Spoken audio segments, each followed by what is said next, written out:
What's up, YouTube? Today we're gonna talk a little bit about testing, but before I get into that, we're gonna do a quick update. Our brand new tank here we set up, it's doing great. To be honest, I kind of forgot about it. I throw a little bit of food in here every night. That's probably about due for a test. The Bangui Cardinals are doing great. The other one hides. There's two in there.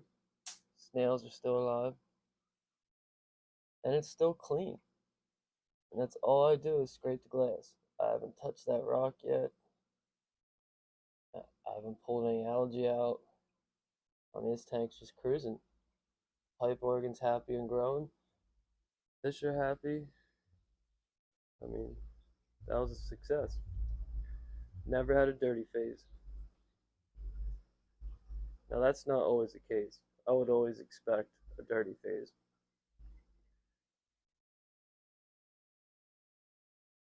This tank's rocking along. It's doing a lot better than when we first started. I remind you, this tank is not a year old. Some of the fascination phobites in this tank. It started growing super fast, but it's not really rainbow. It's starting to brown out a little bit. Luckily, I have more in other tanks, but I'm not sure what's happening with the fascination. There's more anemones than last time. They split. The mushroom tank. Oh man, that's a good find. These little baskets I found at the Dollar Tree. You get like three of them for $1, but you can super glue a magnet to the back, and it makes a nice little hanging basket for mushrooms. Mushrooms, anemones, anything you don't want just cruising around. All this stuff we just threw in here, still acclimating. Some of it's growing. It's just not, yeah, focus here. It's growing, just not super fast. Nothing to really write home about. I was tore apart this pile of zoanthids last night because the clown goby sometimes hides in his cave. Not the clown goby, the new diamond goby. He hides in that cave sometimes, and he spits his sand on top of him. So I took them out. I didn't take them out, but I pulled them all up and shook the sand out, cleaned any algae out of them. And I was starting to realize there's too many in there. I might have to take some out. I really don't like zoanthids. I don't want them to take over this lagoon. Flower anemones and the sexy shrimp still doing great.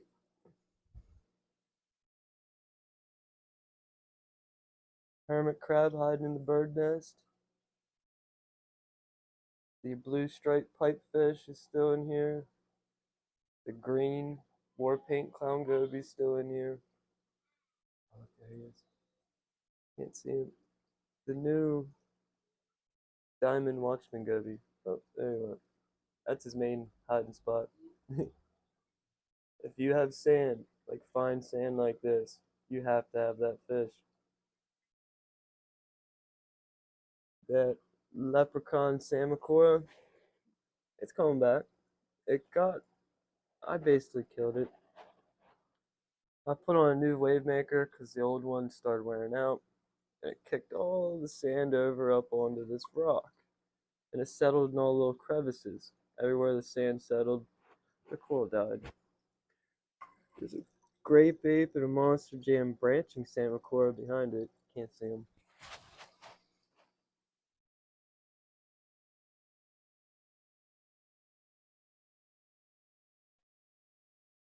I'm gonna rip that pink money out later, because the Aquaman's starting to kill it. The only reason that pink money and this little kaboom monopora are sitting there is I didn't have a highlight tank when I got them, and they started not doing so well. So I glued them at the highest spot I could in my tank. But now they're both very healthy. It's time to take them out. A lot of action going on in this rock. This rock's like stuck in there. I can't even get it out. But all those leptoceras starting to grow into each other. I expected them to instantly kill each other, but they're not. They are a little bit, but they're kind of getting along. Same with the leptastria at the top. That's the Lagoon update. Doing good. The algae's going away. I'd say another week, all the algae will be gone. Just got dirty from not having a sand goby to clean it, not having enough flow. But we fixed the issues and it's coming back. This tank, I love this little frag tank. Oh, and we remembered turn off the humidifier. That thing's noisy. You see these pink frags everywhere. It's because I took them out of the sump. I decided to put them up here. But man, there's some goodies in here. I really like these worldwide coral space monkey Vivites. They call them Favia, but there's not many Favia in the hobby. It's closer to a Vivites in my opinion.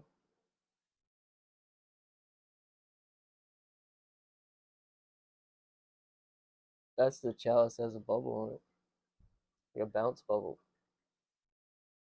Not supposed to. Cool though. Hyper watermelon chalice, gotta love that. But as a larger colony, I think this pink chalice with the rainbow eyes is way nicer. Frag the Cosmic Candy Bounce Chalice from Worldwide Corals. Thing's very exclusive.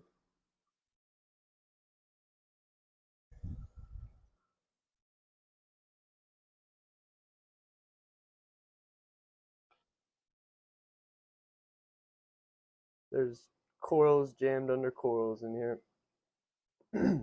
Almost every night something bites the dust. That last Raja Rampage chalice right there.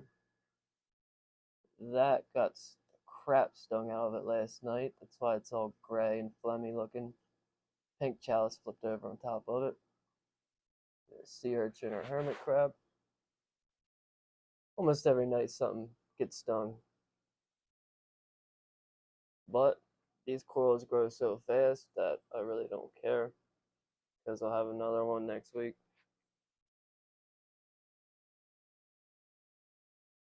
This is probably my favorite tank. It's all the true LPS. Like, there's a lot of LPS, but these are like real LPS. Big fat guys. Micromysid lords, Trichophilia, Lobophilia, Wilsonized from Australia, branching Lobophilia. Yeah, kind of excited about this branching Lobo.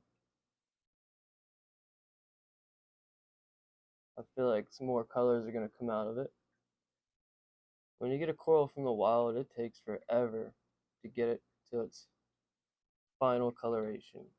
And sometimes they get a little crazy looking. They get better looking, but it don't stay. Like a couple colors will come out and they'll look real rainbowish, but a lot of those go away. So you really gotta let a wild coral sit for 6 months before you get to its final coloration.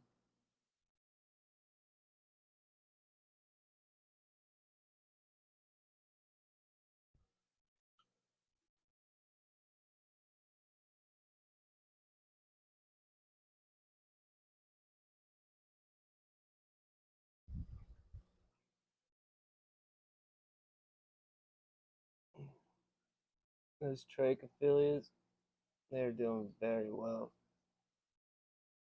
I'm not sure how long it's been since we cut them. It's been 2 weeks at the most, and they're pretty much healed. I mean, they're a little odd shaped yet, but they're fine. They're gonna make it. Lobophilia is healing a little bit slower, but it's healing just fine. Those are grape cristatas in the middle. They're not exactly torches, but the best way to describe it is a mini torch. They stay that size. Their polyps don't get super long like a regular torch. It's like mini torches.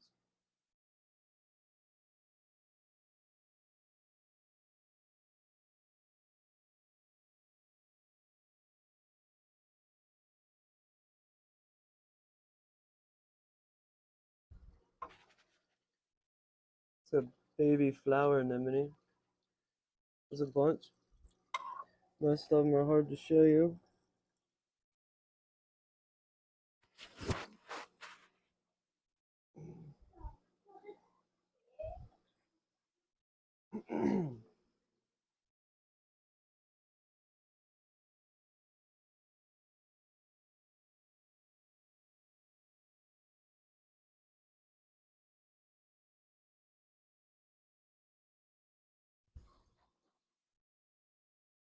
A tiny little jawbreaker. Let's see how that goes. That's new. It's growing very slow.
I was cruising by, and this is a bad idea too. I would never suggest leaving your scraper in your tank, even though it's awesome, it looks cool, convenient. But you can get, see, mine's nice and clean because I never keep it in here. You keep it in here, you're gonna start getting little feather dusters or vermitids. You're gonna get stuff on there you don't want. And then when you go to clean your tank, it scratches it. You get little crusties in there and it'll scratch your tank all up. So when you're done using it, you should pull it out.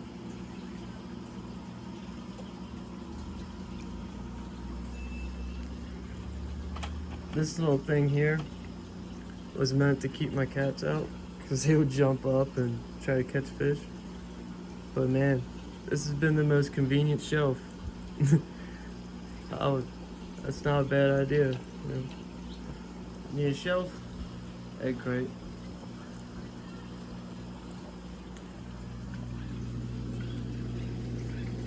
Oh, I didn't clean the glass good enough. It's blurry. This guy's awesome.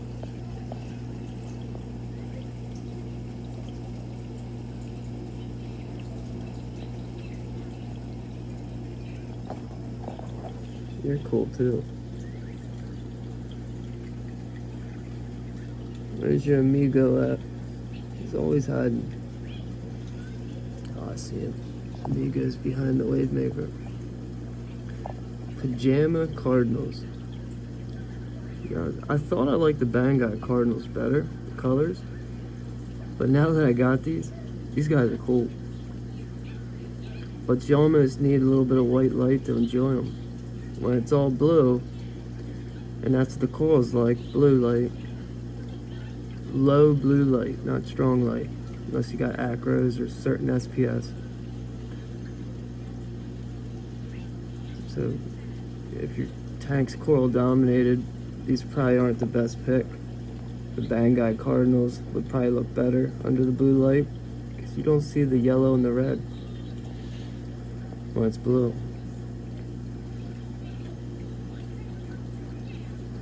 Now, another thing I can throw in there, on the blue versus white light, there is no such thing as a white LED. There's no white LED lights on our light fixtures. They're all blue. Well, between the white and the blue, they're all blue LEDs. But they put a phosphorus coating on the white ones. And that gives it the appearance of white light, but it is not the wavelength of white light. So they're really just taking a blue LED and tricking our eyes to make it look white. So they're all blue.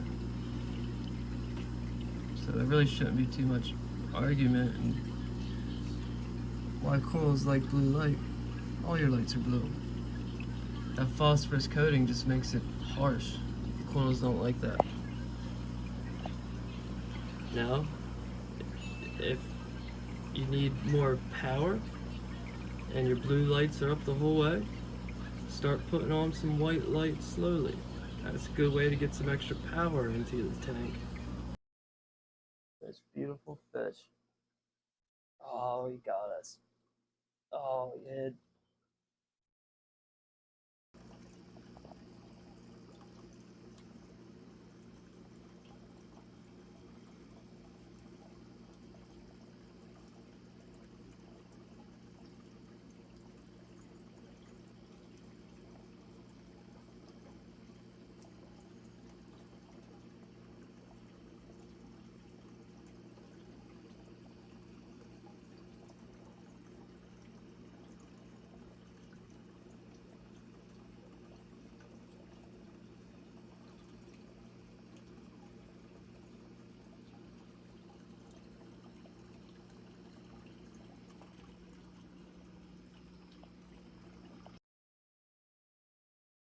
Alright, now everybody with a saltwater tank, corals or no corals, I highly suggest doing some tests now and then.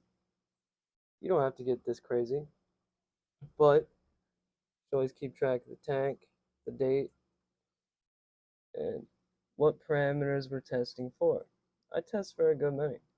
Alkalinity, iodine, phosphate, nitrate, potassium, calcium, and magnesium. Now, I'll be honest, the first year of the tank, the first main one that I test for is nitrate. I test nitrate at least 2, 3, 4 times a week in the first year until that I feel it's stable. Once I feel it's stable, I back off. Only because I never want zero nitrate in my system that will kill my corals. Fish system, that's fine. Then second would be PO4, your phosphate. First year, I test my phosphate probably once a week, just to make sure, again, it's not zero. I want a very detectable level. And if neither of these are detectable, I dose it. I have nitrate, and I have phosphate, and I dose that.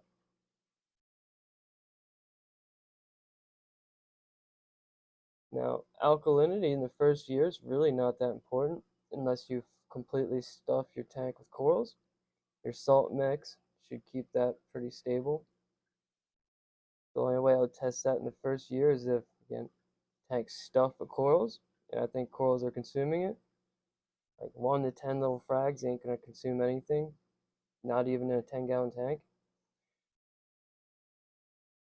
Or if I'm using Kalkwasser for pH. I use Kalkwasser to keep my pH high, and it also helps maintain your calcium and your alkalinity. You pretty much never have to dose those, but you will have to make sure your alkalinity don't get too high when you first start dosing kalkwasser. That's probably the only reason I would test that in the first year. Now, once your corals start growing like a madhouse, there's a chance you have to test this every day. Once you get a lot of coral mass and they're happy, there's a chance they can consume enough alkalinity overnight that it will make a significant dip and it will need corrected. But once that happens, the same will happen with your phosphate and your nitrate, specifically your nitrate. This drops very fast when your corals are happy. So if they're consuming alkalinity, they're consuming nitrate. So after the first year, my main parameters to test are still nitrate and alkalinity. The alkalinity, not that often, because I run kalkwasser like once, twice a week. Same with nitrate, once, twice a week. Phosphate, I normally test one of the systems every week, and then I alternate. So probably like once a month. Calcium, almost never check because I run kalkwasser. Now, once my corals get bigger, I will probably have to start dosing calcium. Around the time you have to start dumping a ton of alkalinity buffer on top of your kalkwasser solution, you'll need to start dosing calcium. And by then, you'll definitely need to start dosing magnesium.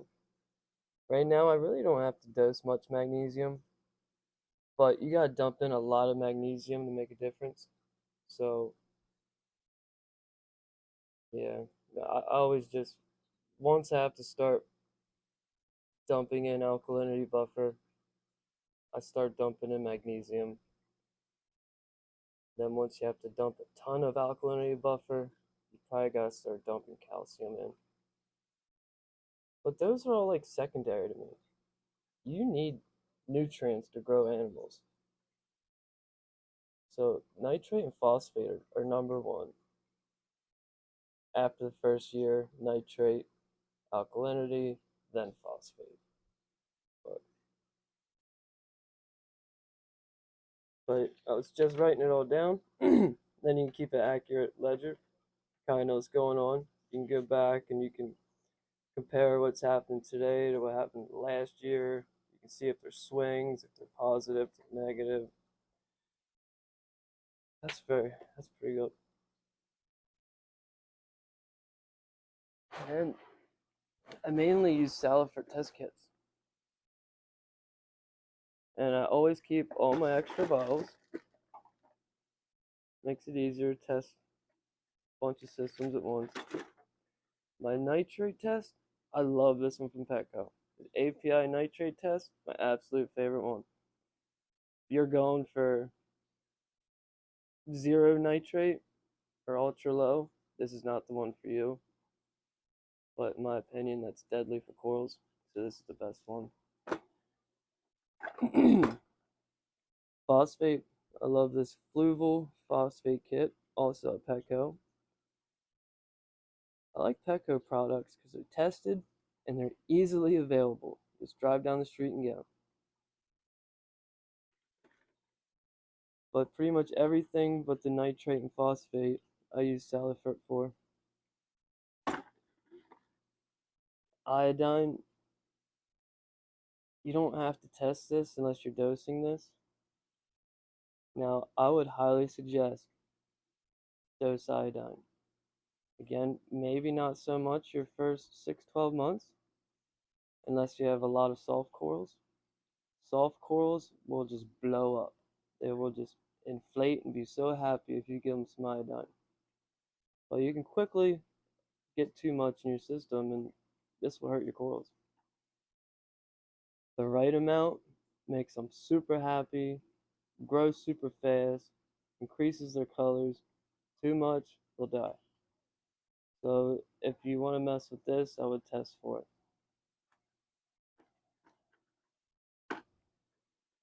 And again, this test is actually a little difficult to use because it's a milky colored test.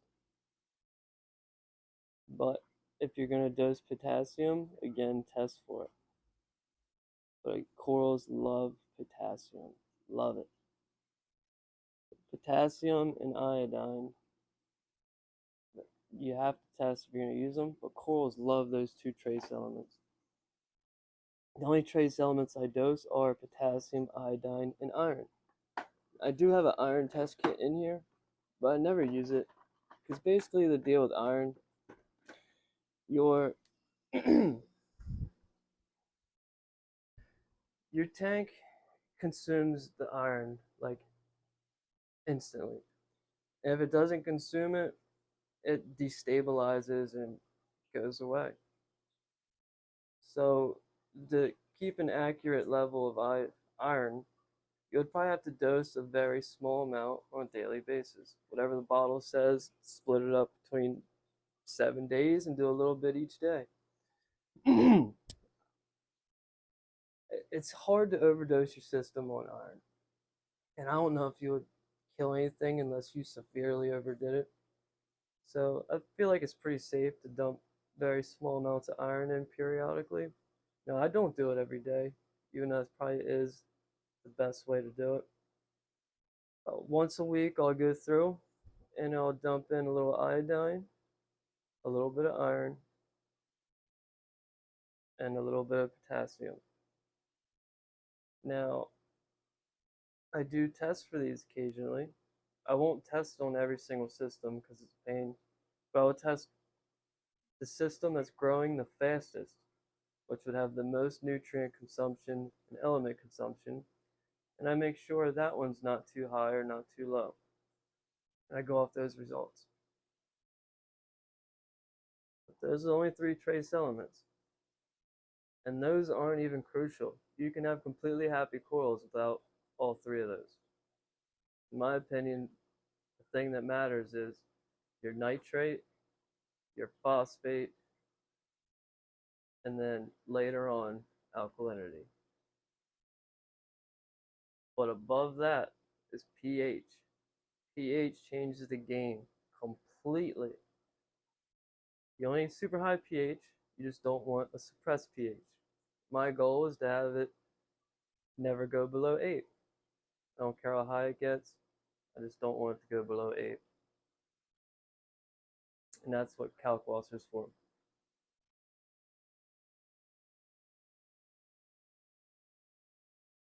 Once you start running Kalkwasser, you'll never go back.